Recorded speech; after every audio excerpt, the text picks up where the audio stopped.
Number কারণ তোমরা ইয়াতিমকে সম্মান করো না। ইয়াতিমকে সম্মান করব, ইয়াতিম তো আমার ছোট, যদি ছোট হয় এখানে আবার সম্মানের বিষয়টা কেমনে? মুফাসসিরিনে কেরাম বলেন ইয়াতিমের যথাযথ হক আদায় করা হলো ইয়াতিমকে সম্মান করা।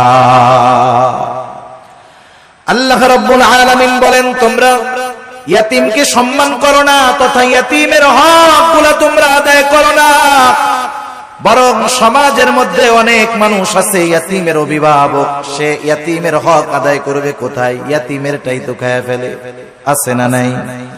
ইয়াতিমের সম্পদ এটা বড় জঘন্য সম্পদ। আল্লাহ তাআলা সাধারণ ভাবেই বলেন ইয়া আইয়ুহাল্লাযীনা আমানু লা তাকুলু আমওয়ালাকুম বাইনাকুম বিল বাতিল।